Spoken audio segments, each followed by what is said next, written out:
This immigration drama that we have right now is only possible because we don't understand our own history. As a country, and particularly those of us of European descent, we have lied to ourselves about how we got here. Speak. And for what reason? See, black folks know why they're here. That part.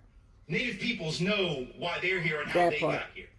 A lot of Asian folk know, particularly if they're Chinese American, they know they got here because their ancestors were brought over to work on the railroads by the railroad barons who didn't care if thousands of them died laying track 19, 20 hours a day. That part. But for those of us who are from Europe, we have this fiction that we've told, and we believe it, even though there's no truth to it. You know what the fiction is? It's two parts. Number one, we say things like, with regard to Mexicans coming over the border, with regard to immigrants coming over, but only that border. That's the only one we care about, right? Only the southern that border. I find that interesting. We're not flipping out about Canada, right?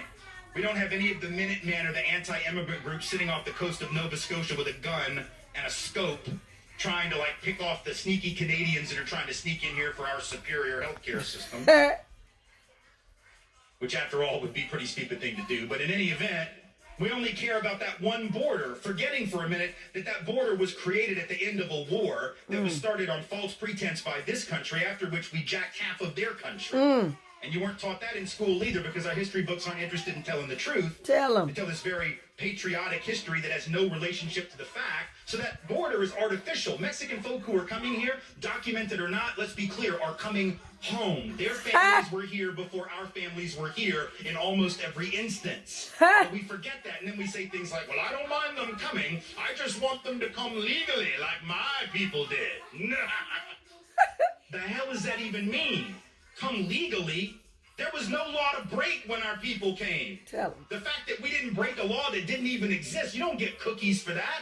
You don't get like a pat on the back and a gold star because your great whatever was law-abiding when there was no law that he could have violated, even if he wanted to. But we've told this lie that we came for these upstanding principles. So we'll say things like, well, you know, our people came for liberty and freedom, democracy. These people are just coming for stuff. They're just coming for jobs. They're just coming for health care. They're just coming for stuff. We came for high-minded principle. Because we believe that. What kind of third-grade version of American history is that? Get them. Right? Like when Donald Trump says, well, Mexico's not sending their best. What the hell? You think Europe sent their best? Get them. Europe? No, our people were the losers of Europe. I'm not trying to be an asshole. I'm just telling you the truth. Like, our people were the losers of Europe. The winners didn't get on the boat. You understand what I'm saying? The winners didn't leave. Why the hell would you leave if you were winning? Only the losers left. Because they had no choice. They were dying. They were starving. They couldn't support their families. A lot of them were convicts who were